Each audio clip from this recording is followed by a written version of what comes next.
listening to the Fantasy Wildcard Podcast.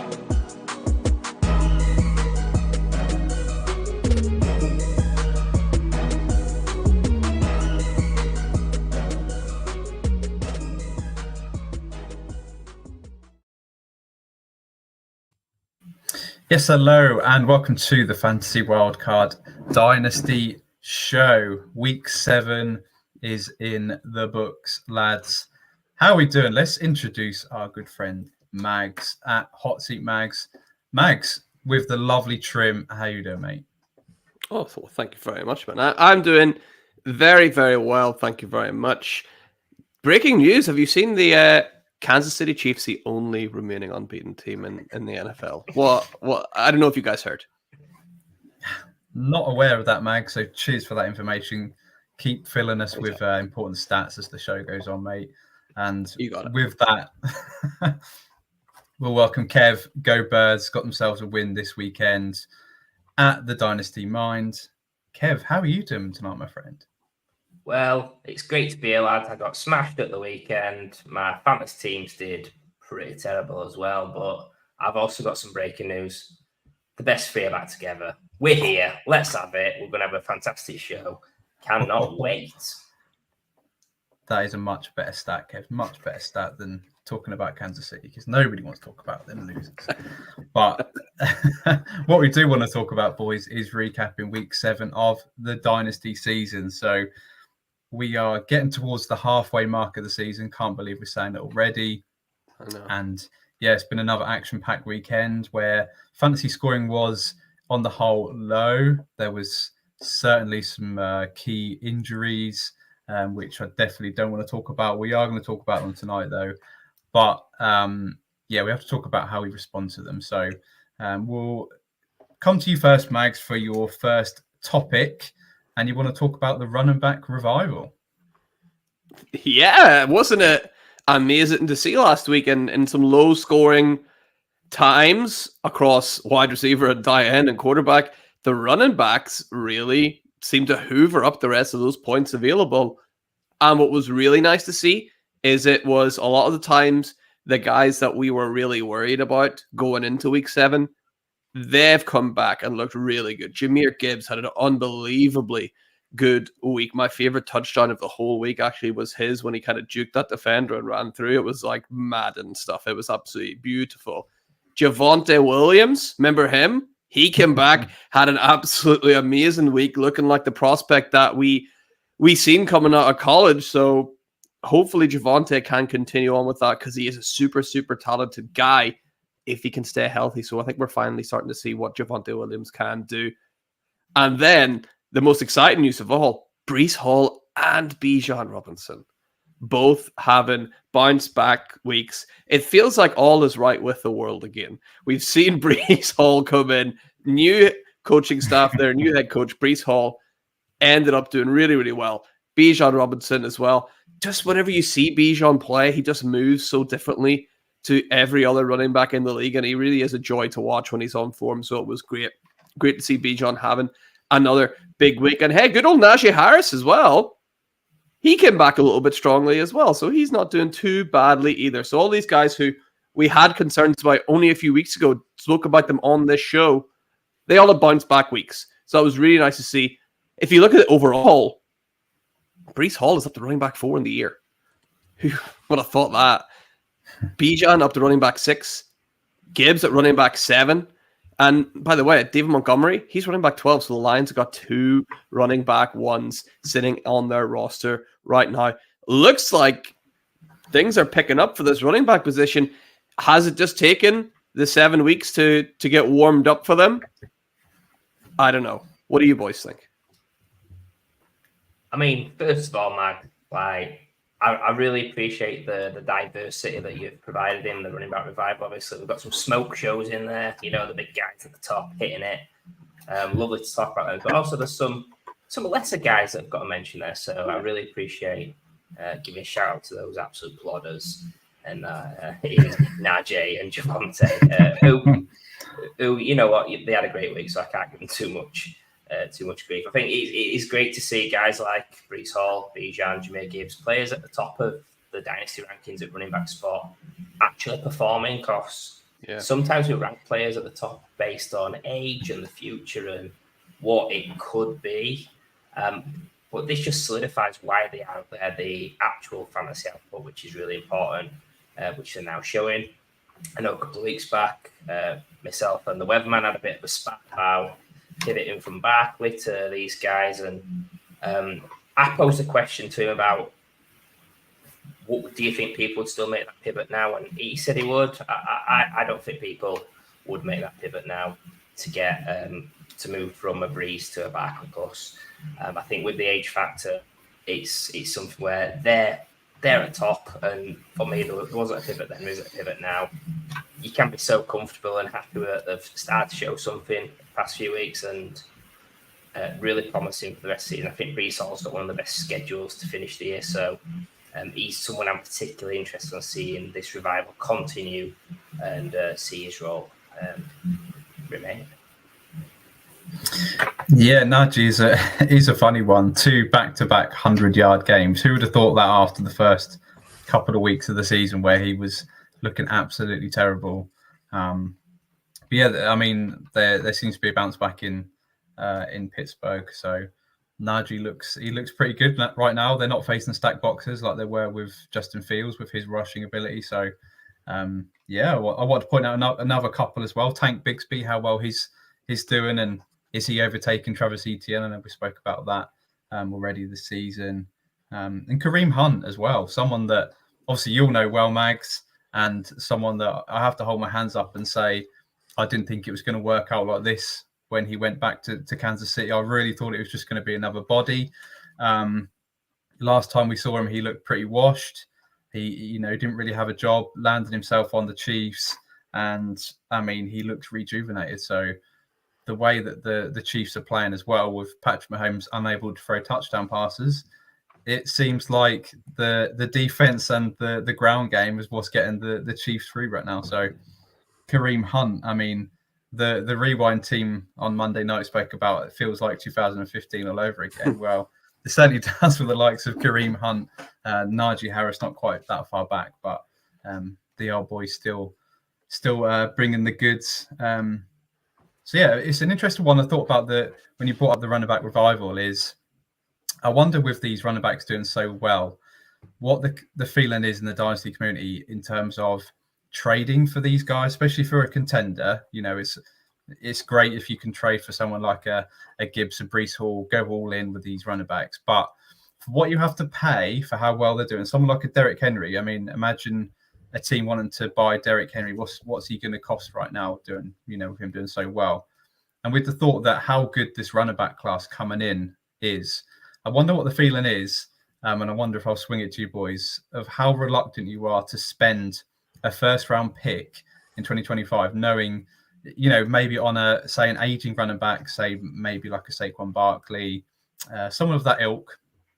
Are you a bit more wary of giving up your 25 first because of perhaps how good this running back class could be? Or, if you're trading for an older running back, you're perhaps giving up 7 or 8 years on perhaps what your rookie would be?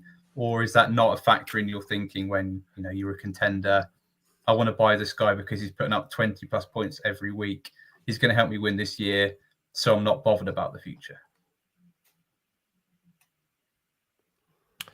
Tricky question. I think it does. Long-winded.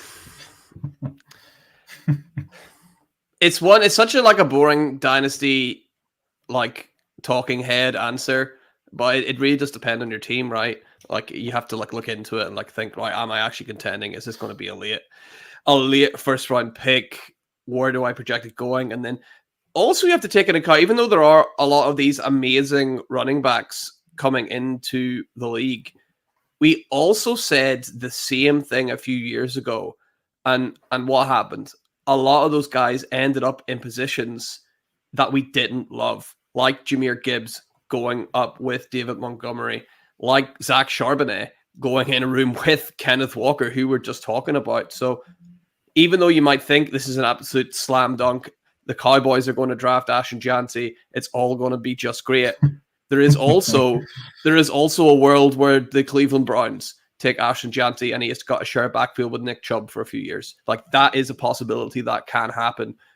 So if I'm a contender, I'm happy to just dish out the first round picks to get running backs to go and win. I've just done it with Saquon Barkley just a few weeks ago. It wasn't a 25 first, it was a 2026 first.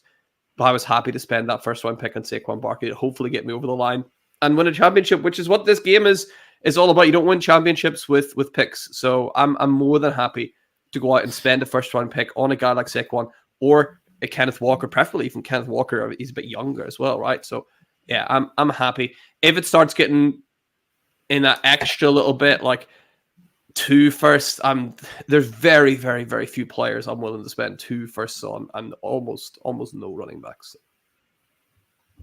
Yeah, Max summed up really well. I think there's 2 thoughts for me. Like, if running back is the final piece, yeah, spend your first. Like, don't worry about what your future first could be. If that is the final piece to win you a shit, do it. Like, it shouldn't really come into it.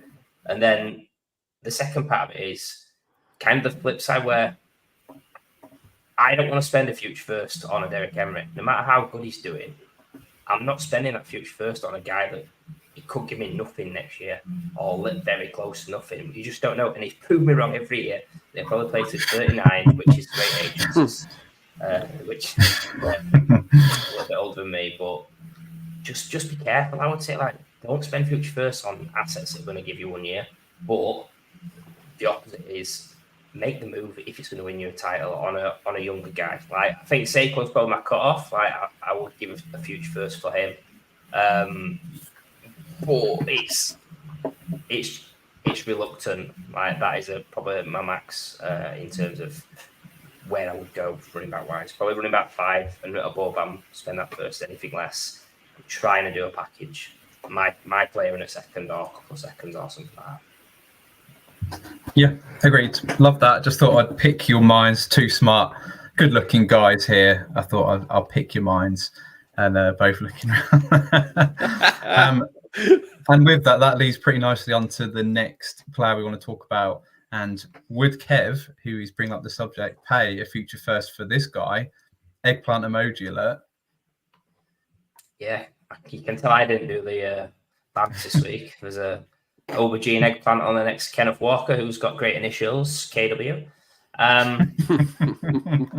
So yeah, Kenneth Walker. I mean, I'll answer your question throughout this segment, Ali. I've not forgot you asked that. I've not ignored it. But he's a guy that actually, like, if we're just focusing on this week, running back 10 on the week, it's nothing amazing, but I felt that he deserved a shout out after what he's done this season. This week we saw 2 touchdowns, one in the pass game, one in the run game. That running back 15 floor, so he's not had a game below that this season, which I think is really solid.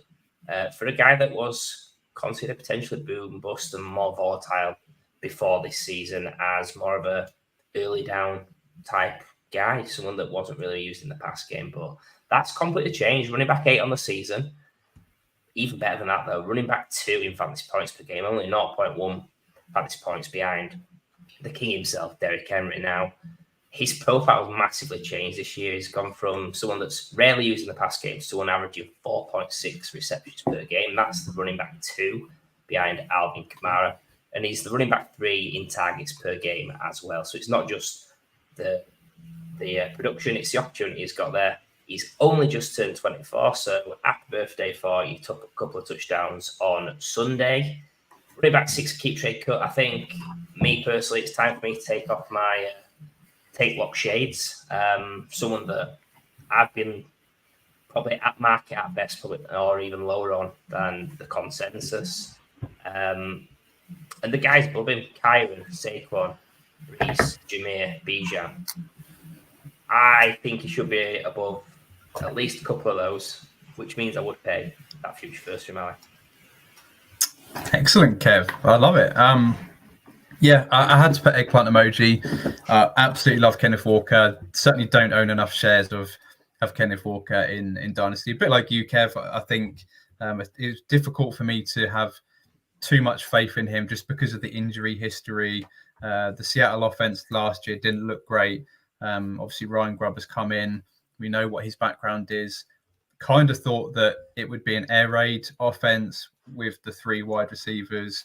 I mean, it's been anything but that, really. DK Metcalf has been great, but Jackson Smith and Jigba's not taking the second step. Tyler Lockett is fine. He's just getting older and clearly won't be around for that much longer. But Kenneth Walker looks great. He looks explosive. And yeah, as you mentioned, RB2 in points per game, over 22 points per game. And he's missed 2 games already, came back and just hit the ground running already. So yeah, absolutely love Kenneth Walker. Love this offense. He's a very sneaky player. And yeah, I think it's time, if you've not been on him, you need to get on him because of that age, the way that he's looking, the way that he's running.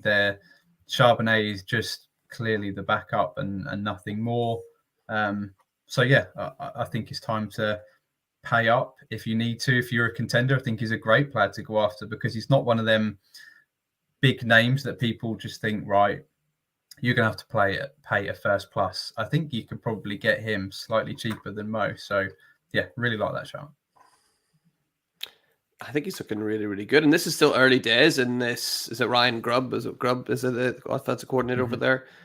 We didn't necessarily see Dylan Johnson last year at Washington doing this either, like catching so many passes. So it is a good sign in how much faith that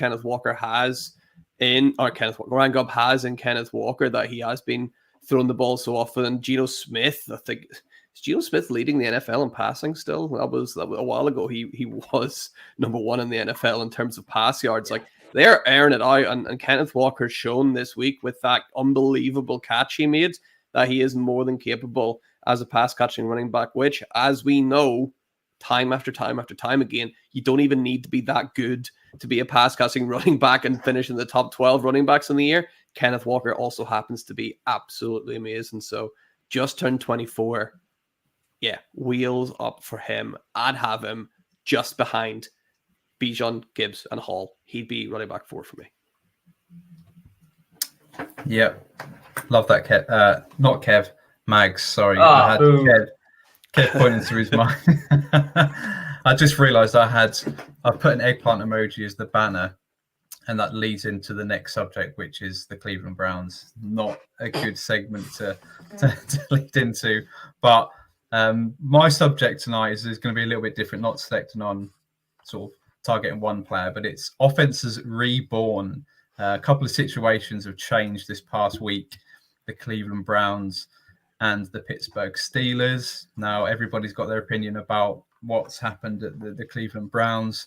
Their own fans have got their own opinions about what they thought of Deshaun Watson while he was lying there hurt on the ground, shouting, "You deserve it."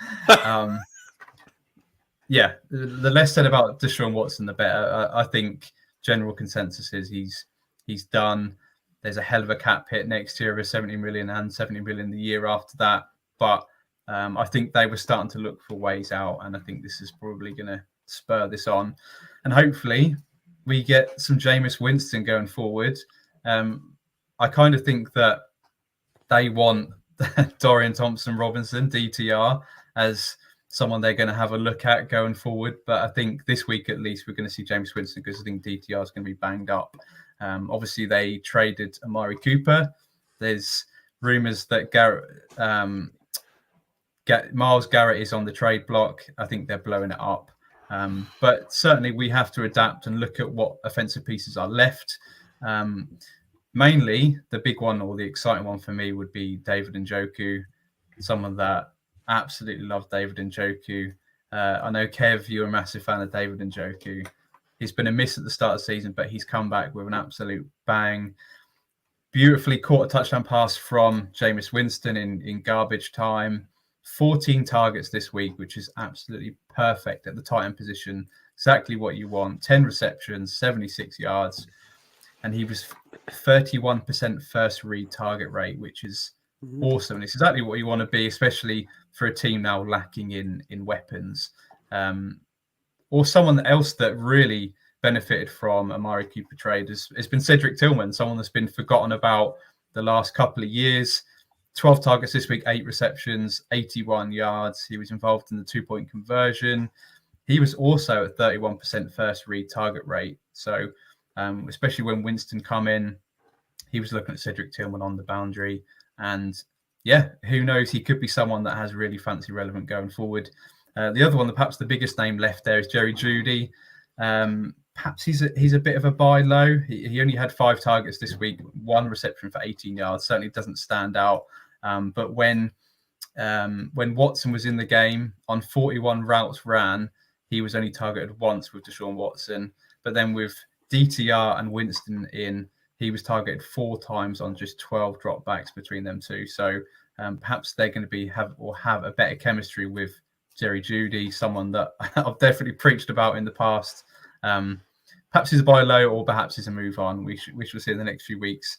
The other team that certainly had a change was the Pittsburgh Steelers. Justin Fields was benched this week, which was much surprise to a lot of people. Russell Wilson, I mean, fair play to Russell Wilson coming in, being the quarterback 3 on the week. He did seem to certainly open up the offense. And a big beneficiary of that was George Pickens. Wide receiver 3 on the week. Certainly been boom bust with George Pickens this season. 9 targets, 5 receptions for 111 yards and a touchdown. He certainly had good connection with Russell Wilson by the seam of it. We've already spoke about Najee Harris and how he's kept things rolling. Another 100-plus yard game.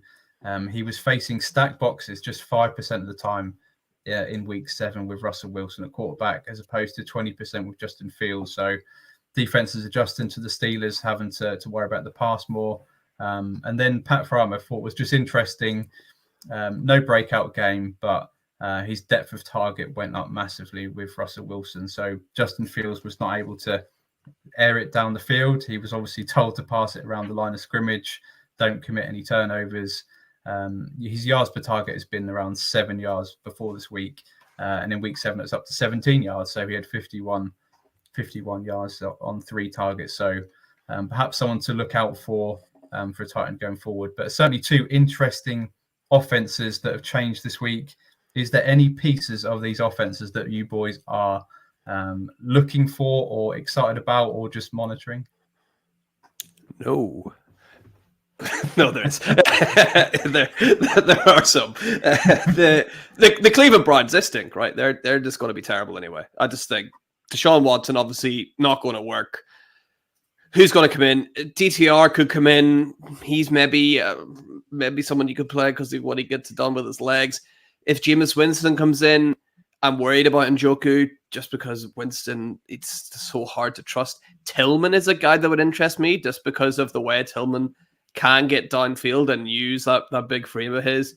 Maybe he's someone that could benefit a little bit more from Jameis Winston unless they decide to tell Njoku to start going long and hope for the best, which is something I wouldn't put past them. Jerry Jeudy, I'd rather have Judge Jeudy. Just I'm so done with Jerry Jeudy at this stage that I can't see myself ever going back in for him. The Steelers, Russell Wilson, and this is going to sound weird when I say it, Russell Wilson reminds me a little bit of Carson Wentz here because he's a guy that nobody wants to touch. But actually, when you look at the numbers, he's quite good for fantasy. Carson Wentz was the exact same way. If you look at Carson Wentz's fantasy finishes, you'd be absolutely shocked because they're all really, really solid. It's just that nobody wanted anything to do with the guy. So I'm actually quite happy having Russell Wilson as a guy that you might be able to come in and sneakily buy. George Pickens, he's very, very boom bust. He's really hard to trust, so I'm not really sure what to do. It'd be risky going in to buy him now. I would just wait for one of those lower weeks, and then that might open up a buy window for him, but I'm skeptical on George Pickens. Najee, I do like as a buy low as well. I think people aren't quite realizing now, like you said, he's had 200-yard games in a row. And Postman Pat, yeah, I'd like to see him return to form, actually. He's sort of gone missing the last few years, so I think Russell Wilson does quite like targeting the tight end, so Pat Freiermuth could be a sneaky buy there as well. So more optimistic about the Steelers for sure, Ali. Yeah, we're not doing Jerry Jeudy again, are we? Let's please refrain from that. No, obviously I'm a big Njoku fan. I think he's the one that stands out to me. Just look at the sea green on Sleeper. His schedule's fantastic. He's going to get. I think he's going to still get plenty of targets. But I do think the Browns. People saying it's going to be a Winston throw it around type offense. I don't think it is. Nick Chubb's back, so I think that'll be an interesting offense to work out, actually, see which way it goes. Steelers, look, Russ Wilson looked great, didn't they? I think there's been talk a long time of George Pickens being Baby DK, which probably one of the not most flattering nicknames you could have, being called Baby D. But yeah, pretty funny. Yeah, everything you said on Pickens was spot on. Like, so boom bust. We're going to probably see that live in action, which nobody wants to see Baby DK in action, right? Right. And talking about offenses reborn, we'll move on to an offense that's absolutely stuttering under this quarterback that I can't believe we're having to talk about again. Back to you, Mags, for another difficult conversation on Anthony Richardson. Yeah, sadly, it's Anthony Richardson. Man, we all got so excited whenever that week 1 performance came through. We all got so excited last year and some of those performances they had. But I mean, if you look at this over the season, 12 points per game, absolutely not elite at all. That's roughly around what Deshaun Watson was getting. So really not impressive at all. Usually he's sitting at under 50% pass completion when he's playing. He's not throwing a lot. That's not very good. He only has at most 212 passing yards. Is the highest that he's passed for this year. He has that dreaded stat that he has more interceptions than touchdowns when throwing the ball, which is never, ever, ever good for any quarterback at any level. But he did rush the ball for over 10 times this last game. I can't help but always see the light at the end of the tunnel for Anthony Richardson, because we have to step back and remember this was a guy who was severely unpolished coming out of Florida. We all knew it. Basically did not play his rookie year. This, by all accounts, is his rookie year, which is kind of hard to wrap your head around, considering it feels like we've been talking about him forever, but he didn't replay last year. I still think that there is definitely a player in there. I would like to see him rushing the ball a little bit more like he did last week and throw in a couple of easier, like, simple throws. I think they can work it out over there with him. The only issue with him is he's got a really good backup there that can get the job done. So if he continues to perform poorly, then they might just press the big Joe Flacco button and put him instead. But he's just doing enough to make me think that there is still potential in there. But it's time to start moving him down Dynasty ranks. Not drastically, but slowly. It's time to start moving him down, I think. Yes, Anthony Richardson. Guy I was massive on in Dynasty. It was probably around about my QB 6 heading into the season. Obviously, that's a mistake. It's some accountability I'm taking here. And it's not been great, I think. Whilst it's probably expected that within that ranking it might not look pretty, the expectation was there would be some rushing in there, some rush touchdowns, real Konami upside, as he showed as a rookie and early on this season. And you're right, for most of it, we've not seen that this season. So it's difficult. He has got a winning record as a starter. I think he's 4 or something like that, which I think is the Colts record this year so far. And if they win in Houston this weekend, hey, look, the tie at the top of the division, which is crazy. But again, you're right, Max. Let's say getting towards the back end of the season and he's playing like dog shit. Joe Flacco's the guy that can come in and win games and make you competitive. And so, yeah, I'm torn a little bit. He's giving me vibes of Justin Fields, but without the fantasy production, which is pretty strange. I think he'll get this season. Yeah. But yeah, by then his value could have sunk a hell of a lot. There's a lot on the line. And if you're invested like I was, it's probably not the right time to get out. I think you've just got to back yourself and hope he turns it around, because he's 22 years old. There'll be Bo Nix is definitely older than him because he's ancient. I wouldn't be surprised that if Caleb's 22 as well. I think so. Treat him as a rookie, but plenty of work to do. Penix is about 3 years older than him, I think. Penix He's going to be 35 by the time he makes his debut, which is a good age, by the way. He's given me Trey Lance sort of vibes as well. Someone with a massive ceiling, but just ultimately something isn't quite right. But I think he's got time. I think he has at least this year, perhaps next year as well. I think they're competitive, the Colts. I think they, obviously with a 4-3 record, they're looking to compete in the division, which is a weak division again this year. But there's a few stats that I saw today, which is not great. So this is per fancy data. Among 39 qualifying quarterbacks, Richardson ranks 38th in passer rating. He's 39th, so dead last in off-throw target rate, and has the second highest turnover-worthy rate as well in the league. So he is absolutely struggling as a passer. I think that's why you saw him scrambling, just because I think he struggles to progress through his reads. And I think clearly the offense is not giving him the easy reads, the easy targets that he needs right now, which is just odd because that can open up so much for this Colts offense, but he's struggling. He's getting plenty of sacks. It's just not looking great. And I think ultimately his value is falling, and we know how quickly people are just jumping on how bad he is, moving him down the rankings far too much, far too low. Some of the trade poll, the polls I'm seeing on Twitter, would you want Richardson or X player is a bit beyond the joke at the minute. I don't think he's quite there, but I mean, perhaps there's a point where his value reaches so low that he's worth taking a punt on, unless you're like me or Kevin, you're wearing so many shares of him anyway.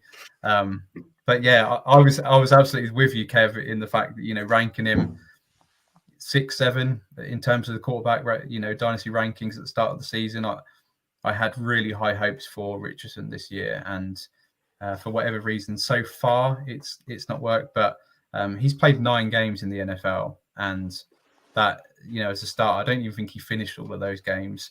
And just as you mentioned, Mags, how many games he actually had in college was so little that the Colts must have known this when they took a big swing at him at pick 3 or 4, whatever he was.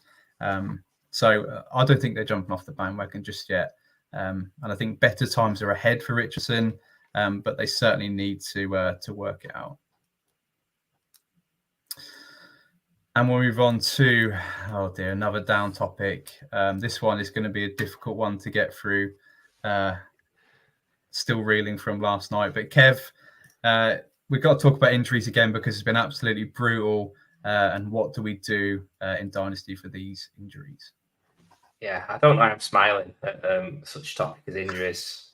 It's just shows how sadistic I am. But yeah, just injuries. Look, the audience is smart. Listen to Fantasy Wildcard. Listen to the best 3. We're not going to say things like Deshaun Watson's out for the season, Brandon Ayuk's out, Chris Godwin's out. You've got to target these on rebuilders or sell them on contenders, anything like that. I think there's enough content to say that. I think what would be an interesting move for, not Watson, because his career potentially over, jokes, but guys like Ayuk and Godwin, the obvious moves you're going to see in Dynasty Leagues is they're on contenders, they get moved to rebuilders for another wide receiver. You're going to see that as the pivot for most teams. Try and get creative. If you're a contending side and you've got a little bit in your bank, why don't you go after Brandon Ayuk? Why don't you go after Godwin for next season and think, actually, I'm going to play it a little bit contrarian, give the Godwin, the Ayuk owner something to think about and go against the grain, because I think that's the way you can actually gain edges in Dynasty. Like, rebuilders don't have to just buy young players and sell old players. Rebuilders could take a punt on an older guy and see a value spike.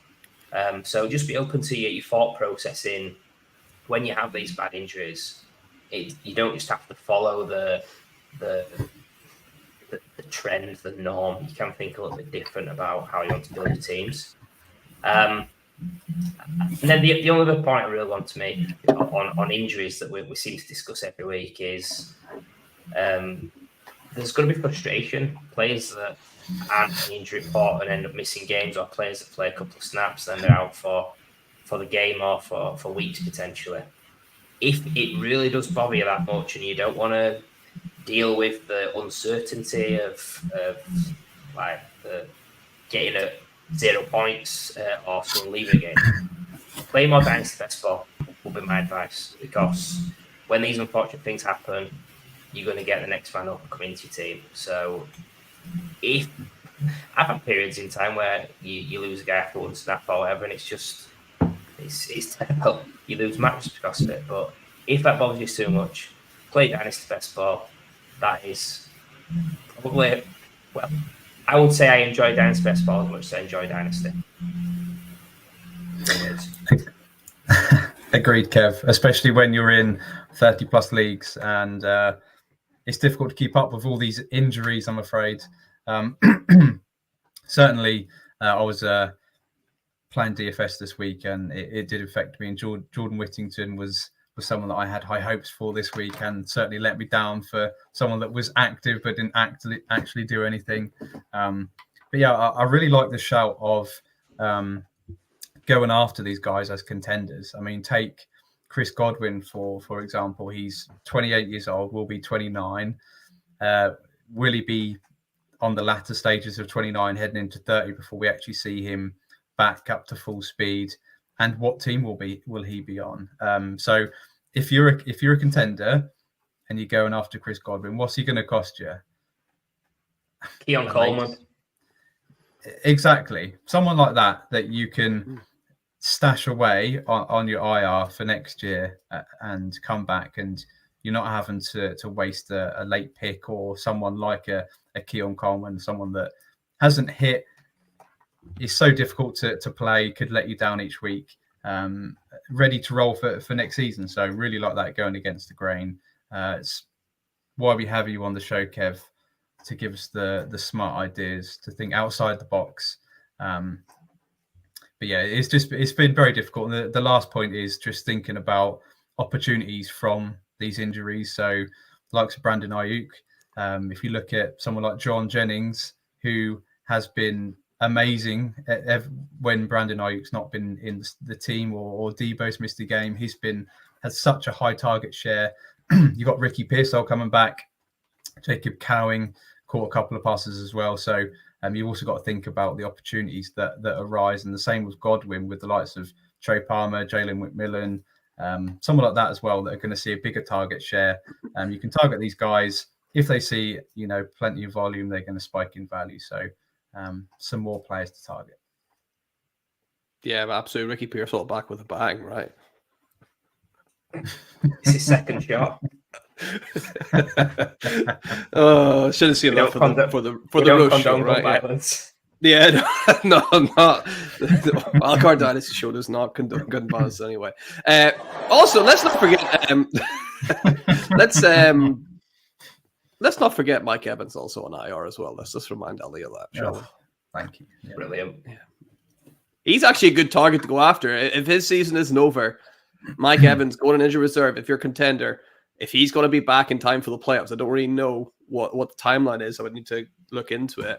But that's another sneaky one. If he can come back this season for the playoffs, I'm looking for Mike Evans as a guy to have, because Evans without Godwin as well, which it might look like happening, then that's great heading into the playoffs if you're a contender. So yeah, look out for that. I could just see Ali then stroking his beard thinking, I could get some more Mike Evans in Dynasty. Yeah. You can't beat it 100%. It's impossible. I don't want to talk about it. Can we quickly move on to the final subject, which is Dynasty? Who would you rather, veteran or rookie? Or I've also thrown in rookie or rookie future draft pick. So just quick fire because time is getting on. There's 3 quarterbacks, 3 wide receivers, and then 3 running backs. So Patrick Mahomes or Caleb Williams. We're going to start with you, Mags, because I think we'll quickly get this one out of the way. But Dynasty, I think there is an interesting question here. Would you like Caleb Williams, who's ascending, or Patrick Mahomes, who is definitely not ascending, but I mean 6-0, who can argue?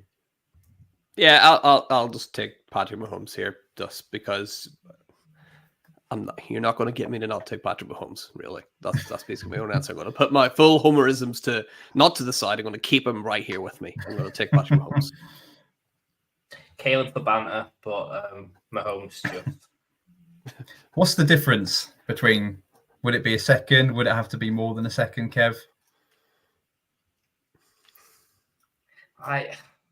Adding a second, like it's just, man, like if you can add a first and give a second, that's sexier. Always thinking outside the box. I love it. We'll go for another veteran versus rookie. Josh Allen or Jaden Daniels, keep trade cut quarterback 1. I'll stick with Josh Allen, but Daniels is getting closer. Although this is the first injury, this was the worry. This was the worry coming in, was how healthy is he going to be able to stay when he starts taking hits from the NFL players. So I'm not officially worried, but there's just a little ping in the back of my mind going, oh, that's 1. So I'm definitely taking Josh Allen. Yeah, like anyone, add Daniels, I think he's fine. Anyone taking Daniels over Allen's an absolute muppet. I'll pick Jaden Daniels. No. He's quarterback 2 and quarterback 3 for me, but Josh Allen's definitely still ahead. The third one, Justin Herbert or Drake May. Very similar players, by the way. Very, very similar players. I'll take Herbert because I believe in what the Chargers are doing. I think they're going to get everything set, and then we will see the wide receiving talent come in. And I just trust the Chargers to do that. While the Patriots are in a similar position, I just trust the Chargers to do that a little bit better than whatever's going on at the Patriots right now. So I'll take Herbert over May, but that's quite close. It's funny, actually, because when I first saw a clip of Drake May, I said it's Justin Herbert, this guy. Yep. So I'm going to say Drake May just because I think there's more rush upside there. Yeah. And it's more of a lottery ticket. I think there's a wider range of outcomes for him. So I like to gamble. I was about to say that he's basically Justin Herbert with rushing. So, yeah, let's go for Drake May. Let's not choose all the veterans. Move on to wide receiver, Jamar Chase or Malik Neighbors. Kev first. Oh, it's funny, isn't it? Because if you'd asked me 2 weeks ago, everyone would have said Davis, wouldn't they? Because Chase had 2 good games now. Everyone will say Chase, right? But what are you saying? Well, I didn't answer that. Give me Neighbors. Yeah, I thought it was going to be like spicy to say Neighbors, but I think it's becoming more consensus now to have Neighbors ahead of Chase. So that's where I'll stay. I'll take Neighbors. Everybody needs good neighbors. That's right. Full house. What about this one? Drake London, the surging Drake London, the touchdown machine Drake London, or the disappointing Marvin Harrison Jr. Kev. Well, I think first of all, if you had Marvin Harrison wide receiver 4-5 before the year, right, and you're very confident, you shouldn't be flipping it now. But I wasn't as high as most on Marvin Harrison. I've been impressed with London. The usage, I think, has been exactly what he needed. So if you're asking me who I want right this moment, it's Marvin Harrison just.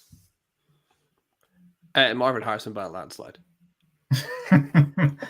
You surprised me, Mag. This one's a lot closer to me. I found myself drawn towards Drake London a little bit more. But I'm still picking Marvin Harris Jr. for now.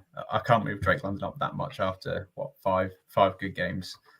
So yeah, Marvin Harrison Jr., Kev, AJ Brown, or Brian Thomas Jr.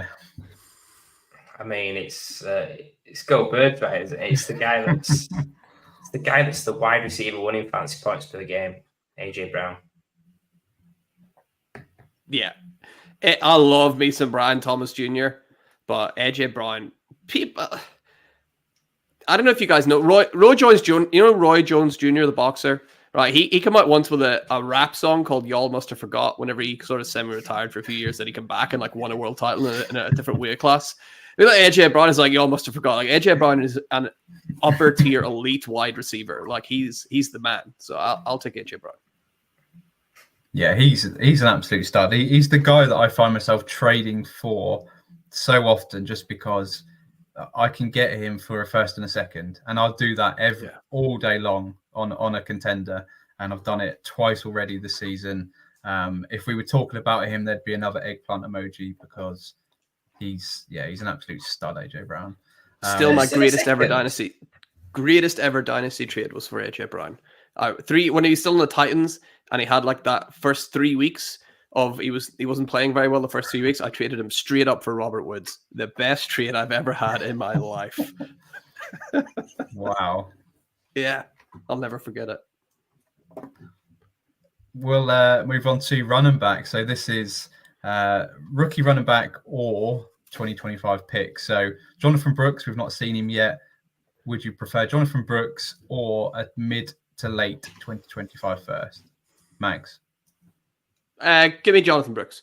Jonathan Brooks, people have not seen how good Jonathan Brooks is. This guy was easily for me the best running back in the class last year before he got injured. We've not seen how good he is. He really, really is an excellent running back. And even though this class coming out next year, 2025 running backs is really good, I would compare Jonathan Brooks to a guy like an Omarion Hampton, who you're going to get at a mid to late first anyway. So give me Brooks, who I at least know is in a really good situation where they're going to be using him a lot, rather than a guy like Omarion Hampton, who we don't really know where he's going to land. I think he's probably picked for me. If you've got Brooks, you're not getting anything from him for the first few weeks of this year. So give me a pick that's definitely going to go up in price, rather than if Brooks come back and he's crap, you've got a little bit more insulation with the pick. Yeah, I'll go with the pick, but in terms of the value, I'd probably have these equal. I mean, you paid a mid first for Brooks. I think you'd get a mid first back. So I think potentially he's in a very good situation. Chuba Hubbard he's been dominant on a crap Carolina Panthers offense. So if Brooks can get it going and they can sort of beef up the O-line and the weapons, the quarterback position, okay, maybe a lot there. I think the upside is high for Brooks, but I'll still take the pick. Move on to the actual rookie RB1, Bucky Irving, or 2025 mid-second.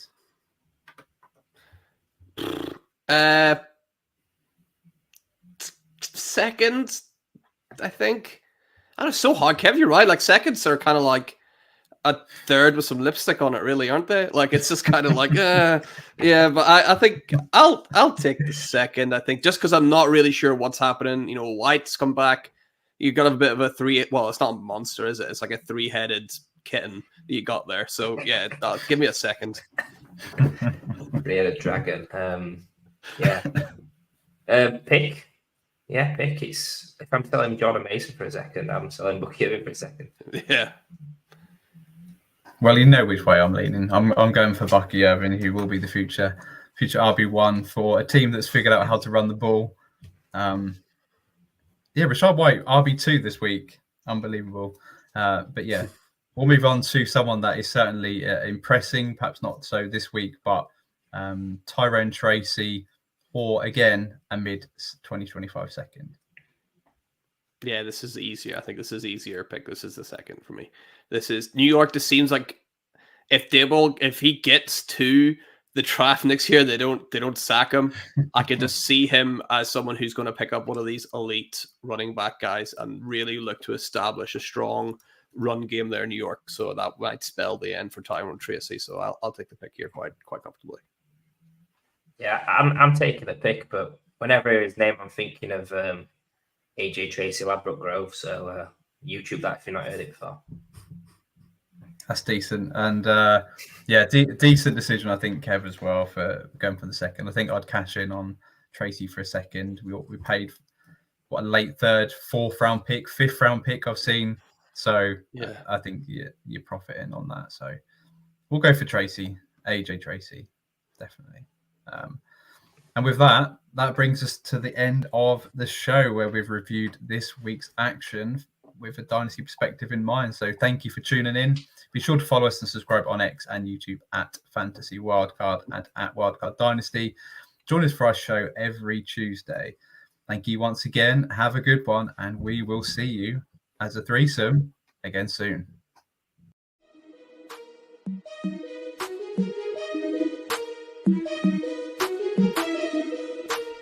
When you have the wild card, you have the power to change the game.